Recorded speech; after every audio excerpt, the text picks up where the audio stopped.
So with regards to today, we'll look at sort of the consequences of distracted driving, what sort of fleet safety measures organisations should be implementing, as well as understand the legality behind it all.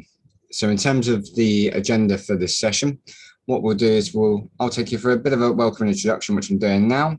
I'll then introduce you to my colleague, Paul Ripley. We'll then sort of review the questions and answers piece, and then I'll close off the session. As mentioned before, if you do have any questions or you want to know anything more, feel free to use the chat functionality. And then what we'll do is review those questions as we get to the end. So without further ado, what I'll do is take you through our sort of speakers. So with regards to myself, my name is Aidan Joubert. I am the Fleet Risk Development Manager here at Cardinus Risk Management, and I've been with the business 11 years. Ultimately, my role is to provide guidance, support, and help organisations be legally compliant and deliver the best possible outcome in terms of training and assessments, as well as general health safety requirements to ensure that you meet all the legal elements from the Health and Safety Executive. We are fortunate to be joined by a wonderful gentleman called Paul Ripley. So Paul is a partner organisation we work very closely with, and Paul's experience is very, very vast and sort of surpasses my own no end. So Paul's been in the business-to-business fleet risk arena for over 40 years. He's provided services not just in the UK, but globally as well. He's a driving standards agency approved driving instructor. He's done journalistic pieces for Daily Telegraph, even the AA, and many more other publications. With regards to Paul's experience and qualifications, he's got 3 separate masters for driver safety. He's won 2 different variants of the Brake Safety Award. He even provides expert consultancy to the Department for Transport, ROSPA, and a variety of police forces all over the country. In terms of sort of Cardinus though, the reason that we are so popular in this industry, as well as a few different sectors, is the fact that we are very process driven. As you can see, we've got every applicable ISO you could shake a stick at. We are BAFE accredited for different parts of the business. We have Cyber Essentials accreditation. Our online software and solutions are CPD accredited, so you can be assured that we're ticking multiple boxes. We're a double IRSM supporter, and we're also a corporate donor to the Brake Road Safety Charity because they focus on delivering reduction in sort of casualties and improving the roads, not just for business drivers, but people driving in their domestic and personal time as well. But essentially, the reason that we undertake what we do is there are 3 main drivers. We want to reduce the amount of injuries. We want to help clients demonstrate that they are legally compliant. And ultimately, by implementing the 2 above sort of key points, what we're able to do is then help in terms of return on investment. And as you know, in the fleet side of the business, it's hard to sort of evidence that. But what we do is by means of less wear and tear, fuel efficiency, and then subsequently, when we get those reduction in incidents and the values of them, you then see that in terms of your insurance premium. But in terms as to an organizations that we support and trust and help, this is essentially what I would refer to as a brag and board. So a variety of organizations which are more or less household names which you'll all be familiar with. So without further ado, what I want to say is, again, if you do have any questions or queries, please do use the chat box. It's on the bottom right hand side of your screen. So what I'll do is hand over to my colleague Paul Ripley. If you give me a moment, I'm still getting familiar with this Zoom, so I'll just need to quickly escape that and pass you over to Paul. Yeah, hello everybody. I'm delighted to be with you today, along with our good friends, Cardinus Risk Management, and we're here today to talk about driver distraction and highlighting basically 4 news in particular. Driver distraction. As I say, it's with my good self. So hopefully, thanks very much for being with us and giving up the sunshine outside today, which is absolutely brilliant where I live, which is up in Yorkshire, of course. So hopefully you can understand my accent straight away. So let's move on. As I say, as Ian said there, if you want to ask any questions, just let me go through what the process we've got here, which is really quite interesting. So we have an agenda for that. So it's basically looking at the most common distractions while driving, And believe me, it's almost an unlimited amount. So we'll just have a quick look at that and deal with them as we're going along. And without a shadow of a doubt, the implications, consequences of ramifications of distracted driving, what they are, and how it can hurt road safety and driver safety as well, and of course fleet management and all those processes as well. So improving fleet driver safety and legality. There is technology on the market now, which we distribute, by the way, but we need to look into this phone use in a significant way, because currently it's just escaping. Just basically people are not doing a lot about it, even though everybody knows it's going on. So we'll look into that. And then finally, how technology can help fleets to minimise distractions, protect drivers from themselves, and lower crash causation. The pertinent part of that little sentence there is protect drivers from themselves. And the reason why I'm saying that is because I believe that so many people see a phone as their life source almost, and just use it when they're driving, just part of just normal procedure. And some people think it's okay, others know it's risky, but they still do it. But if there's no technology to strengthen the risk factor, and so we can become more risk averse as a fleet, and ways of getting around that and doing it. And there are certain things on the market which we'll share in a while. So let's look into what exactly is driving distraction. And that is anything that could drive attention away from the driving task. So you can just imagine that is almost limitless. But there's certain levels of distraction which we need to look into today. So these can be inside the vehicle and outside the vehicle. Of course they can, because there's so many of them. But just an examples of eating, drinking, conversation, infotainment centres in modern vehicles these days, children, the list is extensive, but be aware of losing attention. And something that's getting a lot of coverage is these new infotainments in many, I don't think it's such a bad thing in HGVs, that kind of thing, but certainly in cars and some vans as well. There's so much information where the eyes need to look away from the road, and then they need to press a button several times to get to the actual put a fan on, or turn a radio down, or put the aircon on. And they may have to touch several buttons several times with intimate accuracy on that button, but the eyes are away from the road. And while this happens, this is where we have a real big problem with distraction.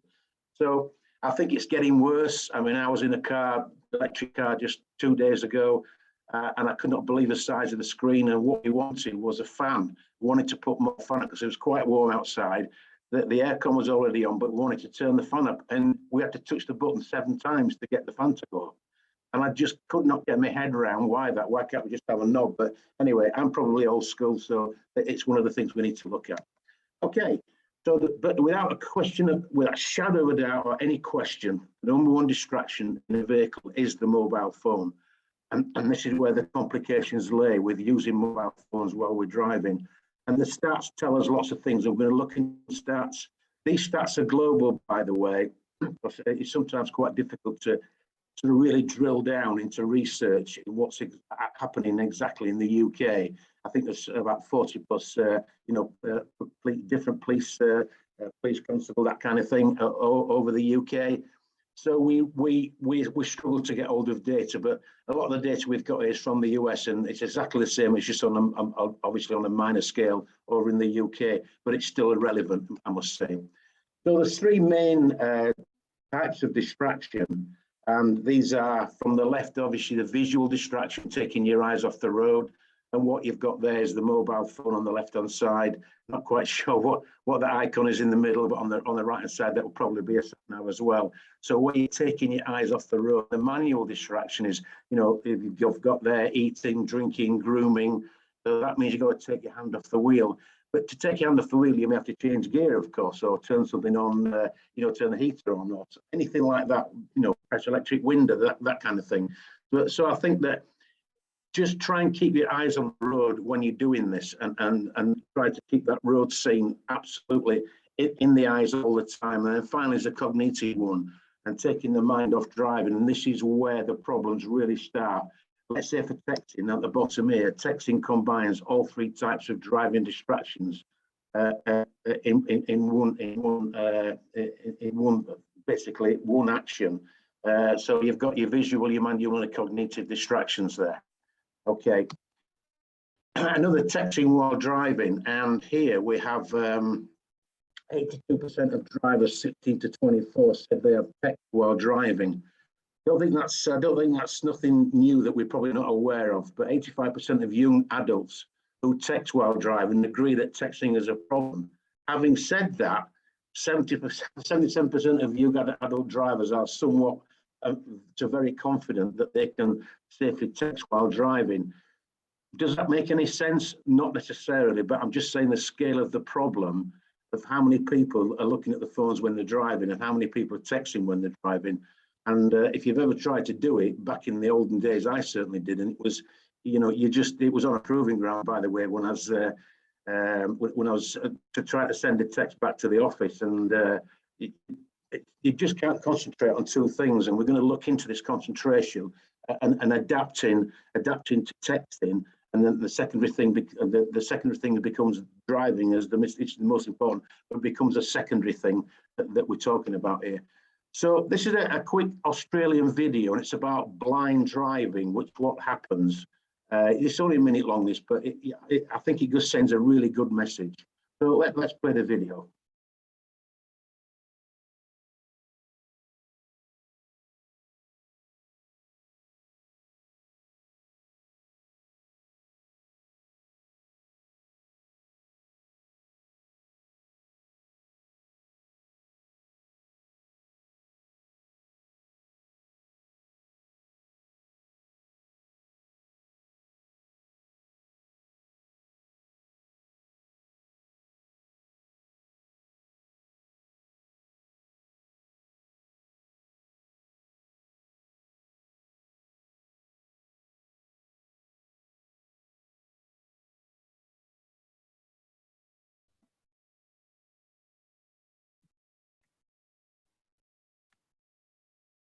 Okay, hopefully that made an impact on everybody, but it's quite a dramatic video that I use quite often. It just kind of gets the message across as what happens when you're looking at a phone. And our friends at Lexus over in America did the most incredible video called 4.6, and that was a length of time that they decided that somebody took their eyes off the road. And I don't know if you want to take your eyes off the road for 4.6 seconds. Can you imagine what happens in that time? What you may miss, or certainly what you will miss, not what you may miss. And because the road environment just changes literally every half a second, and we have to deal with that. But 4.6 seconds, you are literally just driving blind. So basically, safety is severely compromised when a driver is distracted by elements not related to driving, and inattention blindness occurs. What is inattention blindness? I think it basically just explains what it is there, but let's have a look at that. So if we're multitasking and the second task becomes driving and the primary task is using the mobile phone, at the bottom, if you can just make that out, because it's quite an old image, and attention shifts to the conversation, driving becomes a secondary task. As a result, inattention blindness occurs, reducing observation and anticipation skills. If you're reducing observation, then you're not going to be planning. If you're not anticipating, you're not aware. So it's these kind of things that lead to a catastrophic accident where somebody's on the phone, look back up at the road scene, and the stationary traffic 50 yards ahead of them, and they're doing 70 miles an hour, obviously on the motorway. But these things are absolutely critical.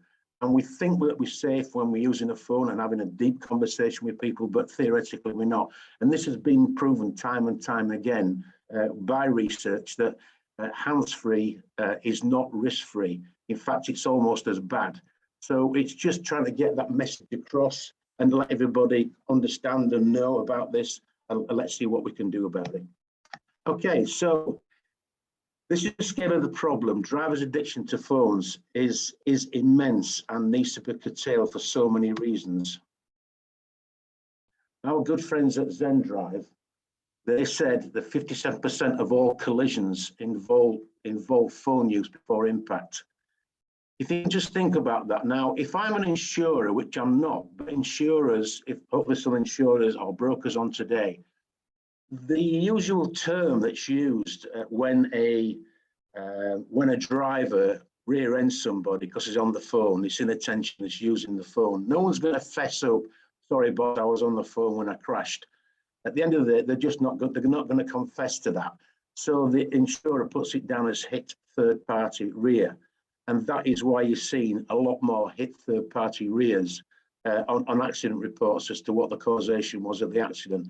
It wasn't hit third-party; it was the driver looking at his phone, texting or having a conversation with somebody, and just taking his mind and everything else away from the task of driving. Okay. So that's, I say that was come from. So how big is the risk of drivers using the phones when driving? Drivers interacting with their phones is the most dangerous driving epidemic of recent times. I've been in the driver safety, driver behaviour, road risk intelligence sector for 42 years. And I would state that I don't think there's anything that's been more dangerous than this current epidemic as drivers using the phones when they're driving. I really don't. So a lot of fleets are ignoring it. They even call the drivers when they're out on the road. So how do we get that message across to these certain people? But we'll look into that in a short while. Excuse me. The proportion of driving safety throughout this driving crisis is colossal. It's running out of control. We just see it every minute of every day out on the road with, people still using handheld phones, etc. Companies are often responsible as they call the drivers when they are on the road, and how are drivers supposed to respond to this dilemma? How can a driver possibly respond to that, where the fleet managers or the senior management want to speak to the drivers? It puts him in an absolutely impossible situation.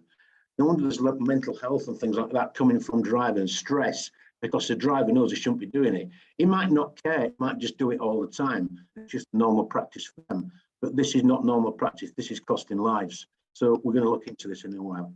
So the risk to drivers in the company is immense, and it could be termed reputational management. If we can get people to understand about its reputational management, and this is so relevant when you have branded vehicles on the road, as many companies do, and the first thing you see is a driver on the phone, and then you see they see the logo of the thing.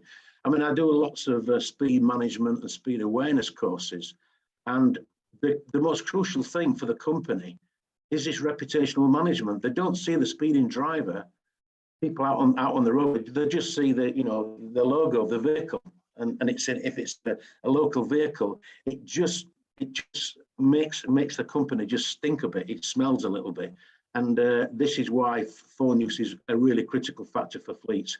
One of the critical factors, anyway. So this behaviour is illegal and unacceptable in our risk-averse society.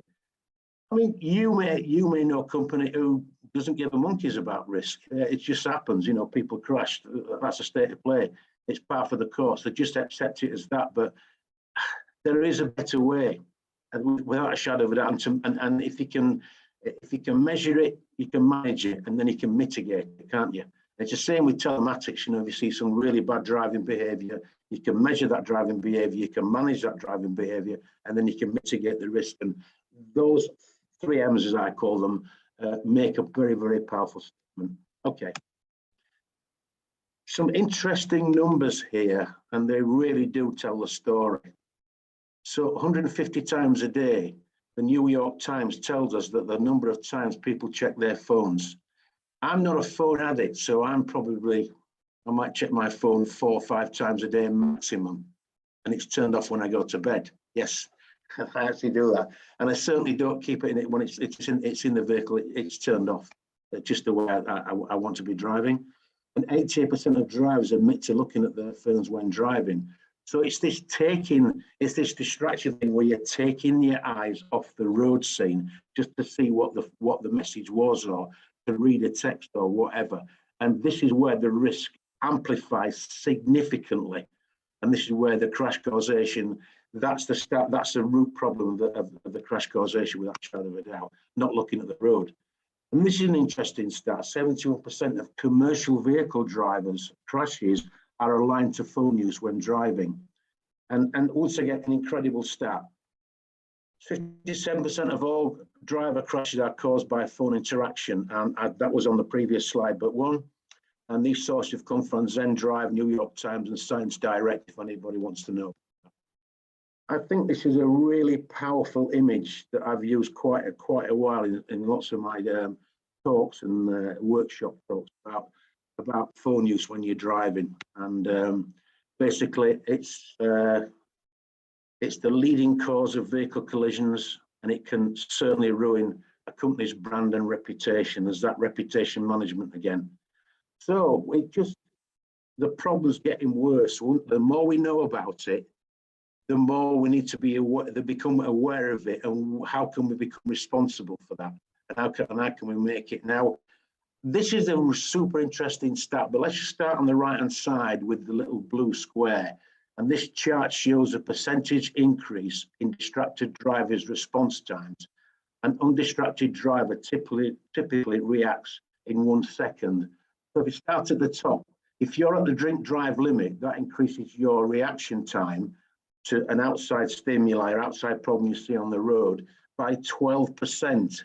I'm not quite sure who did the next one at 21%, or how they measured that, but this is from the TRL, by the way. So it will be absolutely spot on. And 27% hands-free phone use, and then Android Auto. I'm not want to talk about, but once again, it's in the infotainment as well. The next one is 35% for texting, and then Apple CarPlay, and then a handheld phone. So our response is lower by 46%. And as I say, this from our good friends at the TRL. So this will be, as I say, absolutely spot on. And it just gets, I mean, you just cannot believe that, to be frank with you, just because you're on the phone, that your reaction time is 46% longer. And that could be the difference between rear-ending somebody or life or death. And this is how pertinent this reaction time slide is actually. Okay. So we have companies operate with a safer, smarter fleets, and we're in partnership with our good friends at Cardinus on this. So if you want to know more about this at the end of it, you can come direct to my good self at distraction999.com, or you can speak to a good friend of mine, Aidan Dubert. Great name, right? I think I'm going to change mine into Paul Dubert. He's so cool. Anyway, so Cardinus Risk Management, and they're the great people that you obviously super aware of, and one of the most trusted and compliant companies in the UK, this type of thing. Okay, so safe driving top tip. Let's just have a look at this. Hopefully we can understand those 4 words. No mobile when mobile.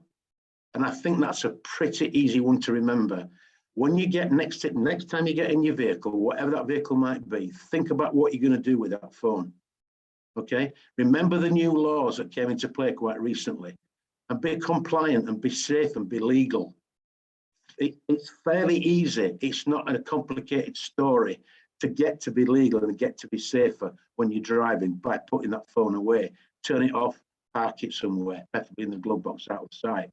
And that's what I do, because I don't know, I'm probably not the normal driver, let's put it that way, but I think at the end of the day that life is precious, and and safety is what it's all about.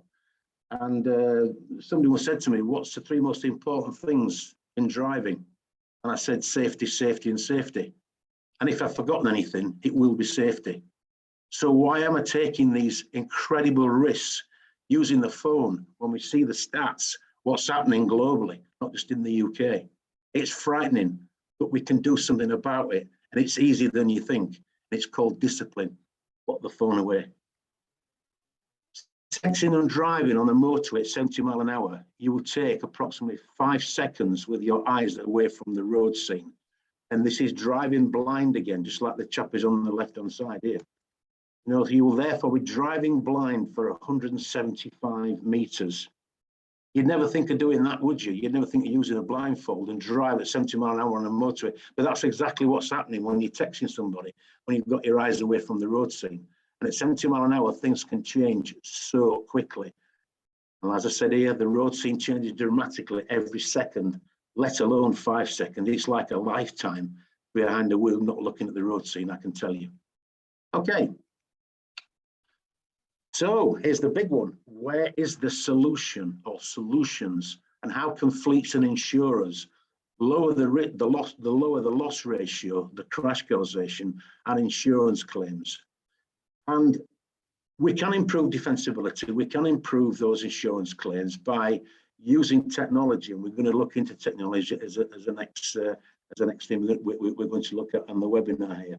So at the end of the day, I set Distraction 999 up about 18 months ago, and we provide solutions for this dramatic and significant risk.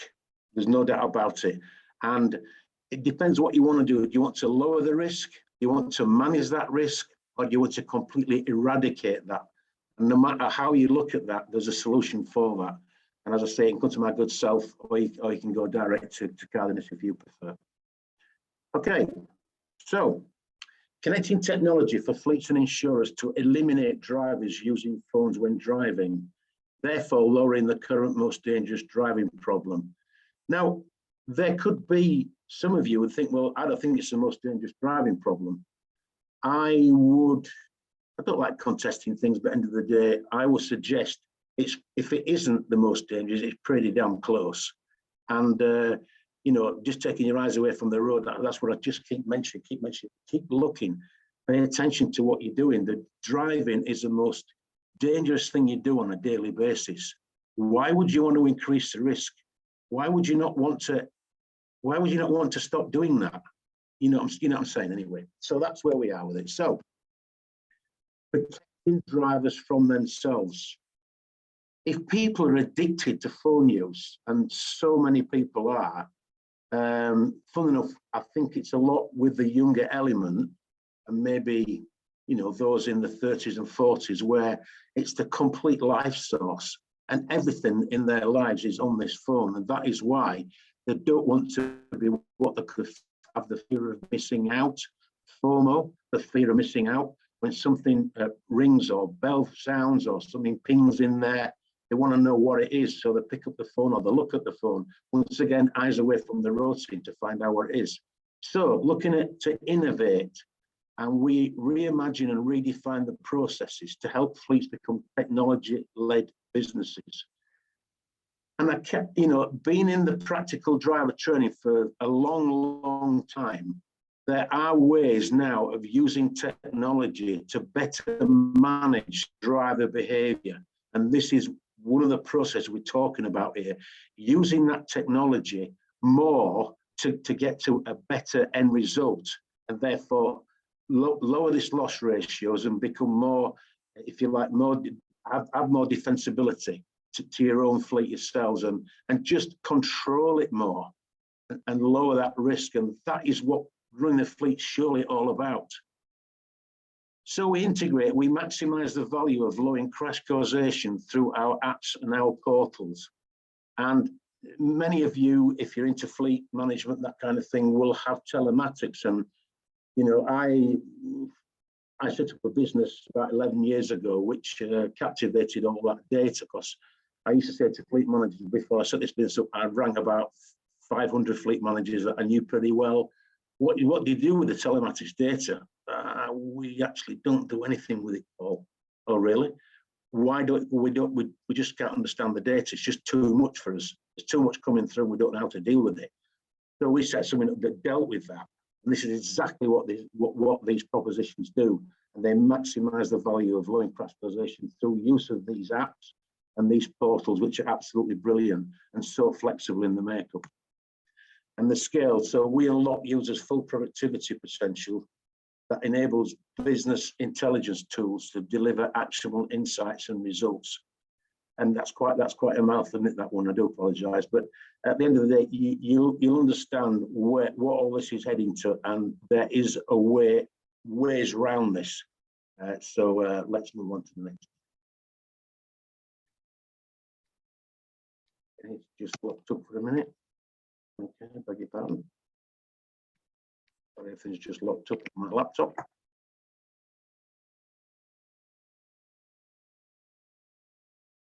Move forward, guys, I'm afraid. Sorry.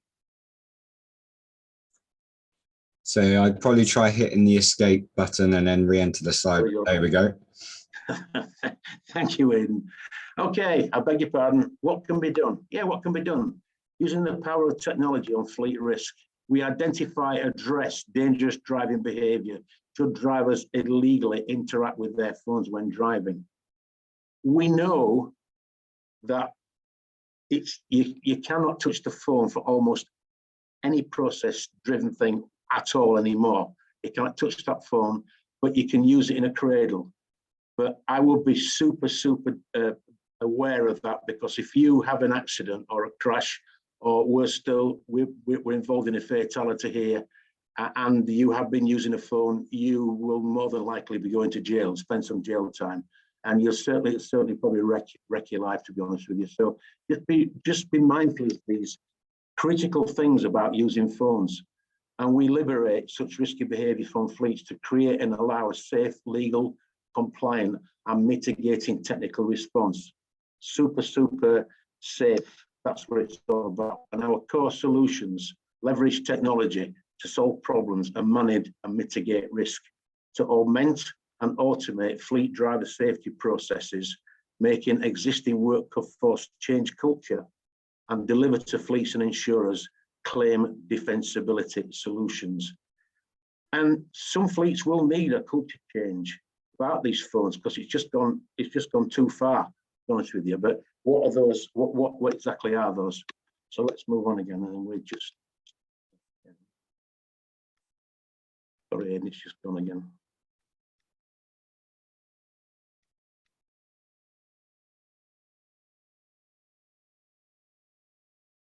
I beg your pardon, folks.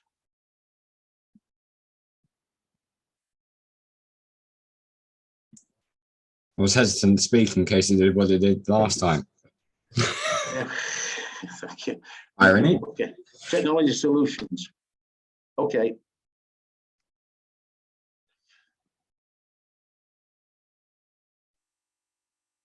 It's just locking up, Aidan, and I do apologise, people. I'm sorry about this, what's going on. Not a technology wizard, as you can tell.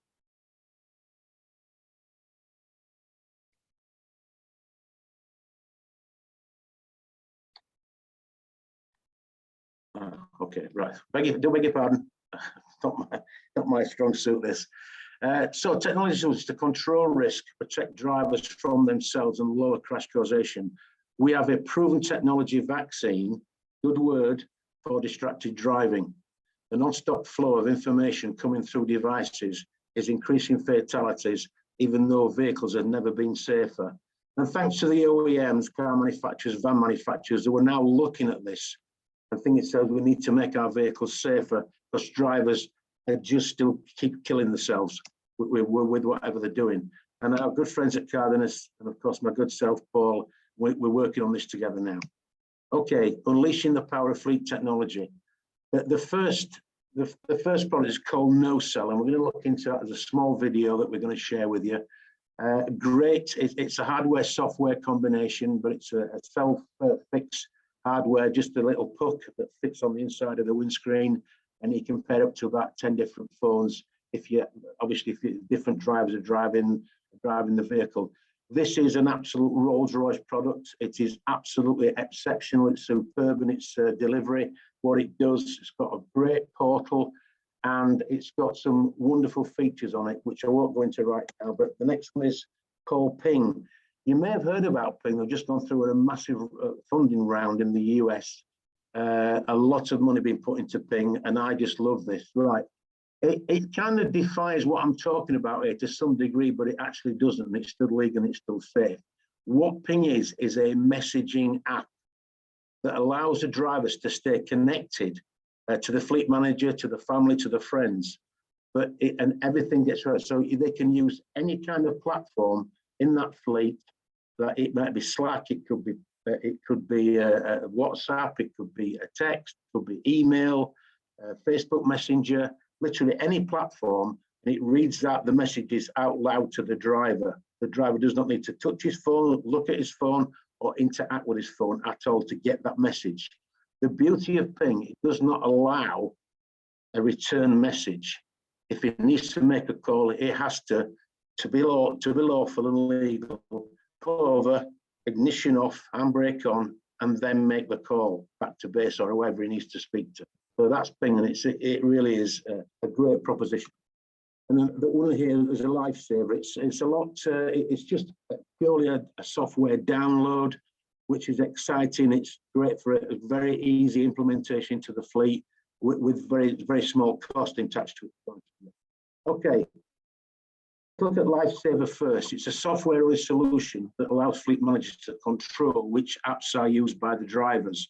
So you might want to keep things like Waze on there or Google Maps, that kind of thing. And it offers a highly flexible portal that is fully configurable with the fleet, by your fleet, sorry. Okay, it's blocked up again, not my day, is it?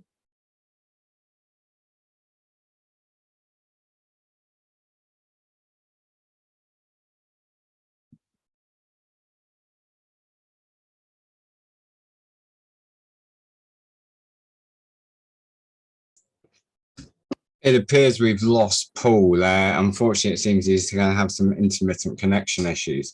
So if you wouldn't mind just holding on for a moment, I'll see if we can get hold of him and get him back online.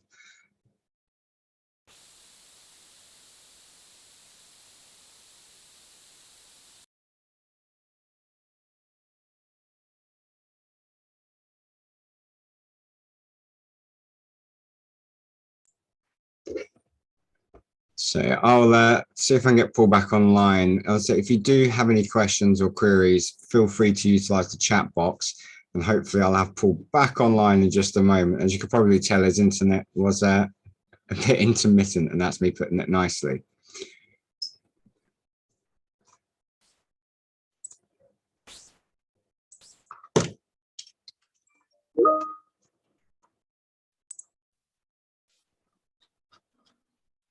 Yeah, sorry guys. There we go. So what might help, Paul, is if you disable your camera, Yeah. it will help save a bit of bandwidth for you as well. You think that's a problem, yeah?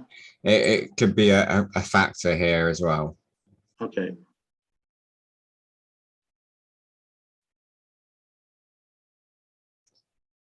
Yeah, and you should still have host privilege to be able to share the screen. I was just about to call you. Sorry, mate. Just a minute. Okay.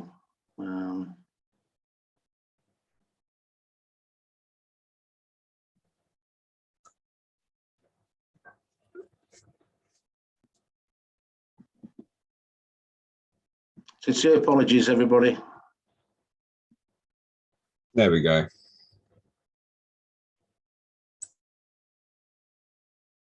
Okay, sorry, I do apologize sincerely. Here we go. This is Lifesaver.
Okay, hopefully you saw how good that was. It's such a great proposition is this. The next one is no cell. We spoke about initially earlier on. It's a Rolls-Royce proposition on the market. It has a small self-powered hardware device, which is a self-install, improved functionality, but slightly higher cost. The no cell detects a second phone in any vehicle. And as the vehicle drives away, all the apps vanish. Only those allowed by the fleet manager are available to drivers. And something else as well, if drivers really get a little bit upset with this and want to uninstall this app on their phone, it automatically reinstalls within the next 3 minutes. Okay, so let's have a look at this, our friends at No Cell. Great product.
Okay, great no cell proposition there. If you look on the left-hand side, you'll see what happens when the phone goes into what they call policy. So this would be the normal phone. And then currently we've got no cell on there. I think we've got Google Maps and then Gas Buddy, which is a US thing. But that's roughly what happens. And as the driver sets off, the apps not allowed by the company disappear, leaving only apps that have been selected as essential to the operation. And these apps are pre-selected when setting up the configurable portal, which is absolutely superb, may I say. And usually allowed apps are Waze, Google Maps, and Ping. And Ping, the next proposition we're going to show you very quickly, is also works perfectly with no cell and also with our friends at Lifesaver. Okay, so Ping message out loud. It's a driver fleet manager messaging app. And as I say, if you're going to stop the drivers from using the phones and but you need to contact them, Ping is a solution for that. But it gives something back to the driver and allows them to stay connected with their fleet managers, family and friends when driving. It reads out loud all emails, WhatsApp and all similar platform messages via Bluetooth in a vehicle with no phone interaction. It does not allow replies. If the driver feels connected and eliminates the fear of missing out, FOMO associated with missed calls, messaging, text. Let's have a look at the video now. It's quite short on this.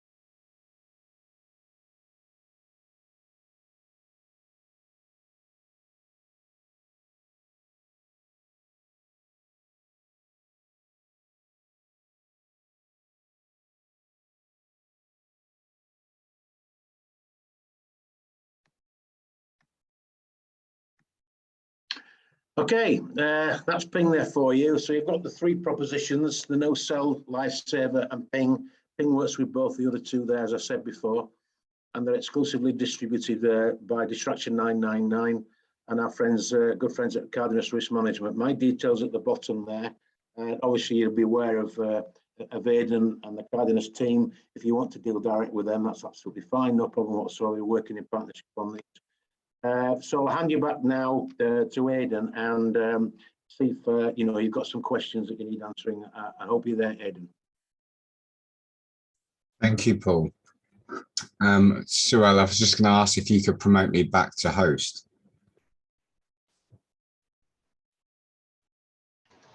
Just doing it now, Aidan. Bear with me one moment. Thank you.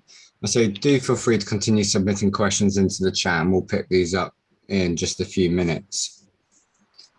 So I am back to being host. So hopefully in just a second, you should all be able to see my screen. Just to forewarn you, if you do hear any barking in the background, please excuse that. It appears that I've got someone at the back of my property and the dog's quite alert to it. So yeah, it was just to take this opportunity to thank you, Paul, for your part and sort of give you a quick rundown on some of the solutions we provide here at Cardinus. So essentially, we pride ourselves on delivering training outcomes and solutions that are measurable. And these are done in a number of ways. So it could be in-vehicle practical training, where we can tackle anything from a 50cc moped up to a 44-ton Arctic, be it for familiarization, general driver development, post-accident speed awareness, 4x4. The concept behind it is we understand that each driver scenario and expectations and experience vary. So we'll always tailor each session to ensure that we get the possible engagement and knowledge retention. For those instances where sort of taking someone off the road for half a day isn't practical, we can provide virtual one-to-ones over a period of an hour. We can tackle some of the key objectives that a business may be encountering. Further to that, we can do sort of on-site workshops, as well as sort of online variants as well, which are typically aimed at your senior and stakeholders, member of staff, to help them understand sort of the legal requirements with regards to driving at work and what's expected. We do have an online solution called Safe Driving Plus, and essentially it gives you the ability to assess the risk that you as a business face. If someone uncovers a risk, we put that onus back on the actual delegate themselves to take ownership and resolve the risk using the advice you as a business would give, and then take them through some tailored e-learning that's relevant to the answers they're given in the risk assessment.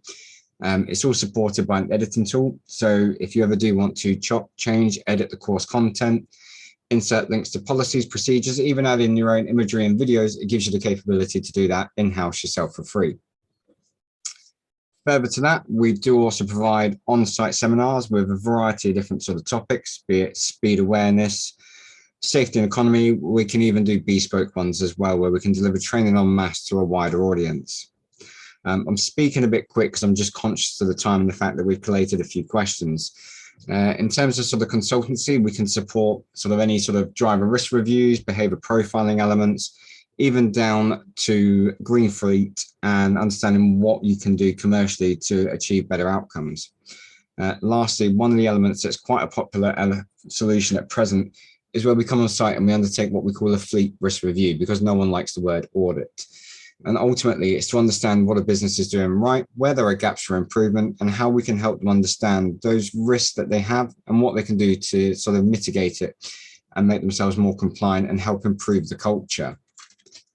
In terms of culture, post this session, what we'll do is within the next few days, pull a bit of content and information together, information being sort of our driver bulletin templates, some vehicle checklists, access to an online fleet review tool. So if you want to understand a little bit more about your organization and where the exposure may be, you can do that. And what I'll also be doing is asking Paul to collate a bit of information on the products that he shared with us kindly today, just to give you a bit more detail and give you a bit more information. In terms of questions and queries, please do feel free to continue submitting any questions you may have. And what we'll do is take you through a few of those now. So if I just stop sharing my screen for a moment. I'm just going to scroll back to the top. Hello there, Karen. It's nice to see that you made it. And I can see Suel's picked up about your query, Roger. So Yasmin, you mentioned about the texting while driving stats, when these were collated and what sort of study were they from? Paul, the slide that you utilised from the Transport Research Laboratory, are you able to just give us a little bit more information on that, please? Well, funny enough, I had another slide in there, and I figured that I couldn't find out where it came from or who did it. I went onto the TRL website, funnily enough, just this morning and chose that slide to better show. Well, we're talking about reaction times here. I believe so. Yeah. It's essentially the one where it's the variety of different percentages. So it shows that if someone's texting, their reactions are delayed by that more than a drunk driver. Yes, yeah, incredible stats, really, to be honest with you. And it's strange how Google Play and what is it, Android Auto, whatever they call it, is right at the bottom of the things that are causing people that react to have longer reaction time just by using something within the vehicle, other than a phone. But I think at the end of the day that our good friends at TRL know a lot of the guys there. And we work together. But I think at the end of the day that the TRL is probably the doyen and the body to give us that research, because that's basically what they do all the time. How long that has been on the market, I'm not right sure. It's also used by the IAM. Is it Road Skills, something that they call themselves? And they use it. And I've used it in the past, but not on a slideshow like we've had today. If it's come from the TRL, you can probably bet your bottom dollar it's going to be spot on or very close to being spot on.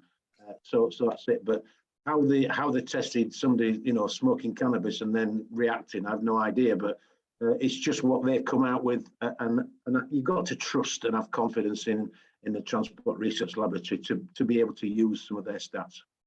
No, thank you for that, Paul. Based on sort of the impactful element of that slide, what we'll look to do is I'll have a word internally and we'll extract that piece of content, because I think it'd be a good bit of information for our attendees to be able to sort of utilize in terms of driver toolbox talks, and maybe even sort of a general driver awareness initiative, just to sort of reinforce the importance of driver distractions and how things can impact.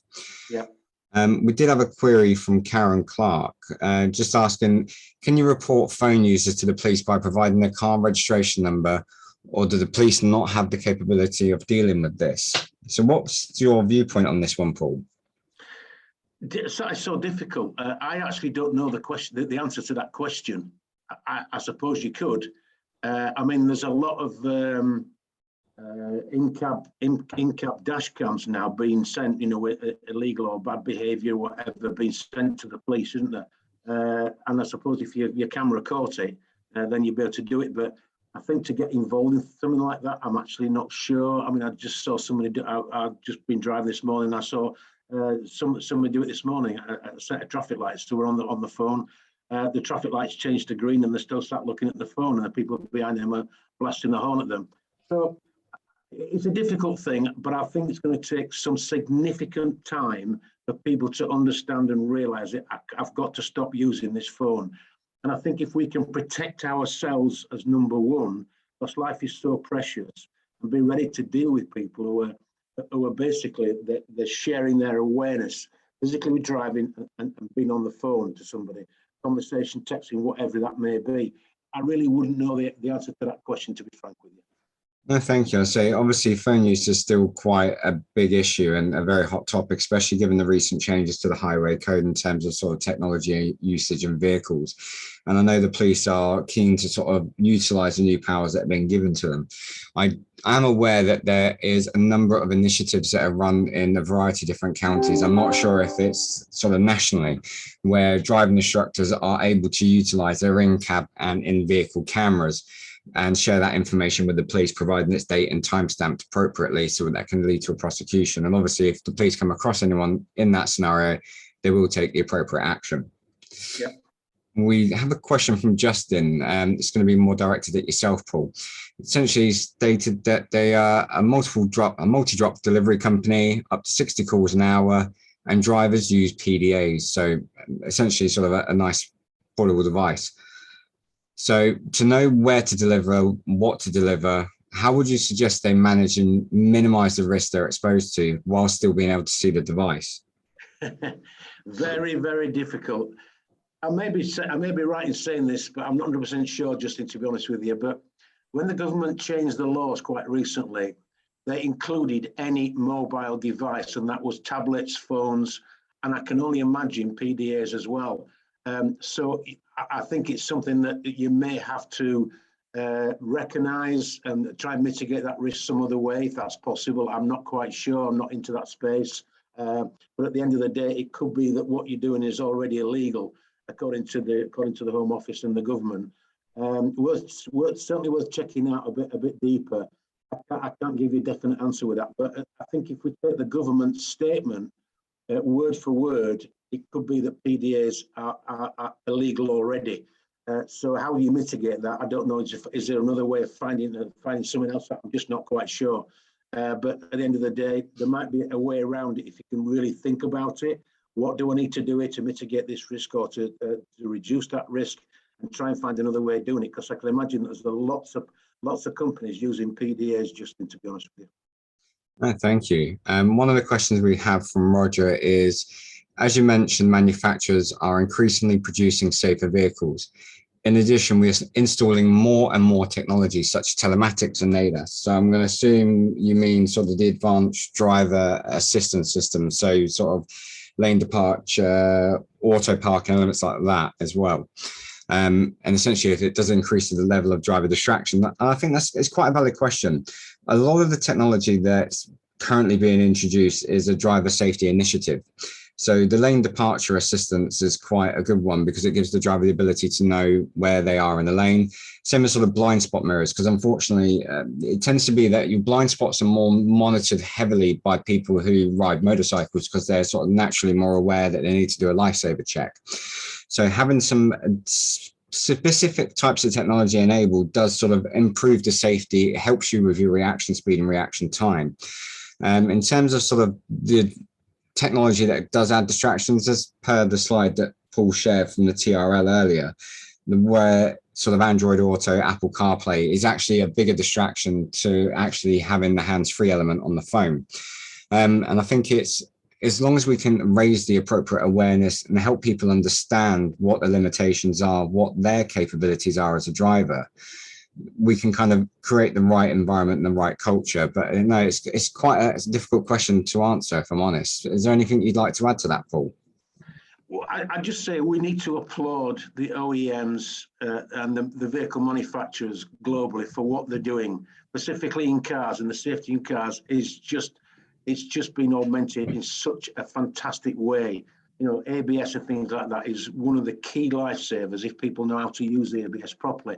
And I can tell you a vast majority of them don't know how to use the ABS properly. So I think a lot of it on vehicle handovers, showroom handovers, this kind of thing, there needs to be somebody who can talk to the drivers who's going to be using these vehicles exactly what these new ADAS systems are, what they do, how they work, and why they're on the vehicle, and just help the driver to understand a little bit more. But I don't necessarily think it's increasing. I don't think it's increasing risk. I think it's decreasing risk. If the drivers know what they're about, and when a certain bell goes, what does that mean? If he just comes and buys it and drives it away, and there's got bells and whistles going on, he's no idea what it is unless there's something on the dashboard. That's when it can increase distraction, that shadow of the doubt, Roger. So a very, very good comment. But I think at the end of the day, we need to applaud manufacturers for what they're doing to try and save lives. Unfortunately, the drivers are not getting any better, but what you're doing in that space is just to be applauded, to be honest with you. Yeah, just to further expand on that, from a legality and a sort of health and safety perspective, should an employer provide an employee with a specific type of equipment to help them undertake their role? Legally, you do need to provide some form of training. So it would be in your best interest to ensure that if you are utilizing lease vehicles, when they get that vehicle delivery or that vehicle handover, that someone takes the opportunity to run through all the additional driver benefits, the driver aids, all the initial safety sort of functionality and features that are there to help that individual. We've got a question from Tobias, which is going to be directed back at yourself once again, Paul. So Lifesaver looks nice, but it's still a service combined with a bigger distraction within the vehicle, so the mobile phone. Additionally, he considers his customers, which are essentially fleets in Germany, only a fraction of the drivers have a company-sponsored phone. The other will refuse to use their private phones and install anything. And I think part of that sort of comes down to your mobile phone policy, how you enforce it, how it's communicated, and what the culture is like within the business. But if you could add to that, Paul, I'd appreciate it. Yeah, I think any risk-averse company should have a no cell phone policy in place that the driver has to sign and share some of that responsibility when they're actually out on the road. Whether they are company-equipped phones or phones, they shouldn't be using the phone, period. But those that, the essence of Lifesaver and no cell is to strengthen and enforce a policy that you want. And even though it comes from the mobile phone, it's actually not, because they can't use a mobile phone, specifically with our friends at no cell. So actually, they are such a fantastic product. But the only way, because it's just a part of life, we need that mobile phone in that car to stay connected when we're not driving. So at the end of the day, there's a reason why we have these and why they're on phones to start with. So I hope that helps you, Tobias. But at the end of the day, Lifesaver, brilliant proposition and so cost effective as well. But everything reports back. Our friends at No Cell, it tells the fleet manager there's a second phone in the cab or in the vehicle, and it basically sends a report straight to the fleet manager. And then he gets hold of the thing. So you can manage that risk, if you like, because he shouldn't be using his phone. But if he tries to, just get rid of the app entirely or tries to start using the phone, everything is on record. And it's the same with our friends at Lifesaver as well. And you get a daily or weekly email telling you exactly what's happened to that specific driver, when it was and where it was, with map references. Hope that helps, Tobias. Thank you. And obviously, it means that once you have that data, you can then sort of utilize it to enforce the importance of the policy and take further action internally, depending on your escalation methods. We've got a couple of questions from Roger. One of the initial comment part is, should there be any sound to the videos?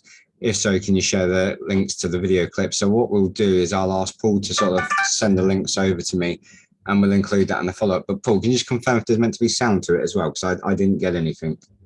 Oh, interesting. Yeah, absolutely. I don't know whether his microphone was on or whatever. I don't know what the situation. I don't know how Zoom things work.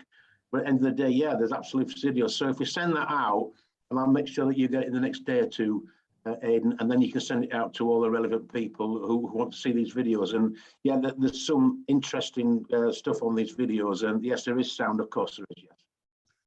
So one of the other questions was, will we see mobile phone use being monitored by roadside cameras, such as bus lanes being monitored? And correct me if I'm wrong here, Paul, but some of the newer cameras that are being installed across the country, the yellow box units that you see mounted on the side of the parkways and motorways, do have the capability to identify if someone's on their phone, as well as even if they're wearing the seatbelt. Is that still the case, Paul? Yes, it is. And not only that, I have good friends in Australia actually have just, I don't know, I think it's Queensland, they set 5 cameras up or something, and they caught like 18,000 drivers in about the 6-day period. It was just incredible. And it's this culture that we've got that phone use, well, it's a bit illegal, but who really cares? Well, I do. And I think at the end of the day that, we need to have 6 points on your license, that is a serious threat for anybody who drives for a living. I mean, big time. And then 200 quid. But at the end of the day, you just need 2 of these and you've lost your license. And it's just massive. So I think at the end of the day, yes, those are, and it should be more monitored. I think it will be over a period of years. And saying, given sort of the conditions on newly passed drivers as well, with the limitations as to the volume of points they can accrue in a short period of time, should they get caught utilising a mobile phone, which is typically going to be your younger generation, due to sort of, as you mentioned earlier in your slides, the sort of the FOMO piece, where it's the fear of missing out. Yeah, they're more likely to be the individuals who are more sort of prevalent in terms of their mobile phone use while driving, because it tends to be the younger population where certain parts of the brain hasn't developed in terms of risk perception skills and ability. So it will hopefully be sort of something that gets eradicated a bit more. And to sort of further to that is Karen's sort of statement about mobile phone use whilst driving needs to be stamped out with serious consequences of court. I wholeheartedly agree. And unfortunately, even though we've had the legislation changes via the DFT earlier this year in terms of technology use in vehicles, as Paul mentioned, even today, we're still seeing people actively using their phone. And it's hopefully what we'll see is the police utilising their powers, and with sort of more technology advancements in terms of sort of monitoring, sort of as per the previous comment, is something that we might be able to sort of help eradicate that sooner. So just before we close off, because I know that we're running a little bit over, who has the final question? As I sit and wait for the chat box to move. Can I just say, well said to Karen Clark. Brilliant, Karen. Well done.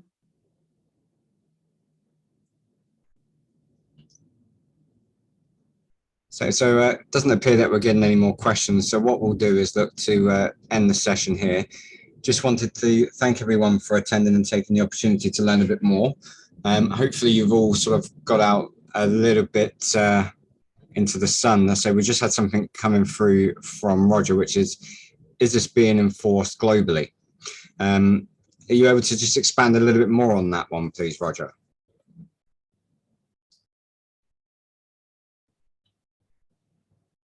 And thank you, Karen. I appreciate your attendance today. Indeed. So I'll just wait for Roger just to expand on his comment. So just to sort of reiterate, we'll pull a lot of information together just to sort of give you a bit more detail about services, solutions, as well as potentially getting a copy of the slide decks over. So manage the global team, so these laws. So essentially, country to country, road laws vary. How they're interpreted vary as well. Obviously, within the EU, there are some directives that are essentially applicable to all, but each country kind of operates their own model. What we tend to approach and advise in terms of sort of global management is to have an industry standard across your entire business. So if you feel that with the UK, we have some of the most stringent and strongest sort of road laws in terms of sort of safety, as well as generalized health and safety, is to essentially use the UK as the benchmark, set the standard that you wish to achieve here, and then cascade that through your business. And correct me if I'm wrong, Paul, a lot of the apps and solutions you've sort of demonstrated and shared today can be used globally, can't they? Yes, that's correct. I just saw Roger there. He organises it's like a global proposition, a global company that he works with. And I think that, as Aidan said there, every country will have their own laws on this. We can only really look at what's happening in the US, where we have, 49, 51 states, whatever it is, and they've all got different laws. So there's nothing. What we're lucky is that the government can make a judgment and send that out, and that's new law. So the lawmakers in Parliament, I'm so grateful for what they've done with this. We now have to change those cultures and teach the safety people out there. This is how it needs to be. Get a discipline and keep off these phones, because it's just killing people. We do have another question from Trevor, just sort of on the issue of distracted driving from other sources. And this isn't something I've personally experienced, was video billboards. I think anything outside there, Trevor, to be honest with you, what they're doing out there, there are so many distractions.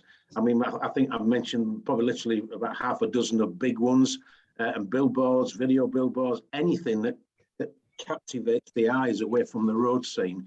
Yeah, if you want to look at it, you may be stationary when you want to do that, but at the end of the day, just keep your eyes and just lower the risk yourselves and be aware of what's going on and take responsibility for what you're doing, and forget the outside world. Just get on with driving, because it's one of the most dangerous things you'll do on a daily basis. No, I completely agree. And one of the things we sort of cover off when we do the practical in-vehicle one-to-ones is getting the driver to maintain their focus, getting them looking ahead. And what we mean by that is not just focusing on the vehicle in front. We're all conditioned by red. And obviously with sort of all the safety attendees that we have here, we work on sort of the RAG model, and red's always the worst scenario. So typically when you see the brake lights coming in front of you, you tend to react then. But what we coach and sort of educate drivers on is the importance of looking much further ahead. So rather than focusing on the vehicle in front, look 2 to 3 ahead as well. Use your peripheral vision. And what we'll do is sort of get them doing things like narration. So if you can say things in the time that they are happening without having to rush, then what you'll find is you're doing the right speed for the road. And the other thing is to always understand is in terms of speeding isn't always exceeding the limit. It can be exceeding the speed that you need to for that sort of circumstance. So don't pay much attention, but there should be legislation for the amount of them they're allowed, as they're more of a distraction than a static advert. No, I wholeheartedly agree. I find the ones that you see down sort of the A1 are quite bad enough, where you've got a lorry that's parked on the side of a farmer's field advertising some fencing company. And it does pull your attention across. And it's just trying to make sure that we implement the right driver safety, the right driver training culture, so that we protect your most valuable asset, which is your staff, and then subsequently look after your staff, they look after your business, and it protects your reputation. So it just helps you to stay as a profitable and recognizable business that people want to rely on. Whereas unfortunately, as we all know, bad news does travel much further than good, and it travels a lot quicker. No, and I completely agree. So everyone has a duty of care to all when they get behind the wheel, and sort of that sort of testament to sort of the hierarchy of road users that was brought in earlier in the year as well, where we all have that responsibility. If you're in a vehicle, you've got to look after the next most vulnerable person and those below that as well. So again, sharing the right safety information, encouraging people to make the right choices while driving is sort of paramount to sort of success. So things like driver toolbox talks and general awareness will always give you a really good outcome. And it's just listening to what your drivers feel as well. No, by all means, I've now got emails popping up covering the chat box, so just give me 1 second. No, thank you everyone for attending, and I'm glad that we've had some wonderful comments and some great questions. If you do think of anything else, or you do want to know anything else, I'll just shove my other screen. I've just put Paul on a massive display there. Hopefully you should be able to see my screen, but if you do have any more questions or queries, my contact information is there. As Paul said, do feel free to contact him direct. You can also visit our website, cardenas.com. There's a there's a resource page on the website where you can access a variety of white papers, driver bulletin templates, information, and a variety of different content that's there to help you educate en masse. I'll pull together some data sheets as well that we've got built into some of our online software, because I'm conscious where Paul mentioned about some of the additional features that cars have and where people know and how to utilize the ABS functionality. So essentially your ability to brake and steer. So we'll send a bit of information out on that, so how you can access it, and feel free to use those data sheets for mail campaigns, awareness, as I said, driver toolbox talks, whatever's going to give you the most desired and best outcome. And so if you do have any questions, any queries, or want to know more, feel free to reach out. All my contact information is on the screen now. I say I'll hang on for a couple of minutes just so you've got all that information available, because I appreciate I speak quite quick anyway. Thanks, Aidan. Great session. Thank you very much indeed. No, thank you for attending, Paul, and thank you for your part. Indeed, yeah. Thank you, Karen. You're brilliant too. Great question. I say I can't see the questions at the moment because of how I'm sharing my screen. So if anything comes apart, I'll have to rely on you here, Paul. Yeah, no worries, my friend. Yeah, Karen just put there, just said how brilliant it was. But she made a great statement there. You know, they need to come down, but they are coming down pretty hard. And I just think that if you sort of said anybody caught using the phone is disqualified for 2 years, I would think that's going to wash in this. You know, they need to get votes on the next election, don't they? It's got to be a balance, and I think that 6 points is pretty heavy. And I think if you're a young driver in the first 2 years, I think you lose your license instantly, don't you? I think if that's a situation. So I just think it's pretty severe. It's 6 points and 200 quid. But at the end of the day, I don't think it's making much impact. So we probably have to wait for the next stage of what's going to happen. But I think the new laws, they've done a really good job on them. And we're hopefully gradually that culture will change over a period, but it's not going to be an overnight sensation. It's going to be weeks, months, years before people said, I've got to stop using my phone when I'm driving. That's just the way it is, you know. No, I think part of it also stemmed down. I don't think there was enough marketing and awareness done to highlight those changes. And I think that would have given a bigger sort of outcome, which we would have all expected. But obviously, employers need to be aware that if there are changes to road laws, there are changes to legislation, there's changes to safety, each business has a responsibility to cascade that information down to their members of staff, and you need to be able to evidence it, because ultimately evidence is king. You can say what you've done, but if you can't prove you've done, then you might as well have done nothing at all from the eyes of the HSE. But I think it's a matter of time, to echo what you were saying there, Paul, is there will need to be examples made of people, as unfortunate as that to say out loud, is when people start to take sort of acknowledgement of it and start to sort of change their own behaviour. Yeah, I think that, it's one of the reasons why, because there was such little publicity. In fact, I banged several things on LinkedIn about the government. It was so poorly arranged and organised, and there was no promotion, there was no publicity about the new phone laws and what they meant for everybody, every single road user. And it just didn't make any sense what was going on. So even now I'm getting asked to do workshops, that is 3-hour workshops split into highway code and then the new laws on mobile phone use when driving. And those are flying out the window, to be honest with you. But anyway, that's where we are with it. So thanks everybody, and thanks also Jerry there. I appreciate you being with us there, Jerry. Thank you. No problem. So what we'll do is we'll end it there. So again, thank you for attending. We'll pull the information together and we'll get a follow-up out to you in due course. As I said, if you want to know more, just let us know. Thank you again, everybody. Take care and drive safe. Thanks, Aidan. Bye, everybody. Bye-bye.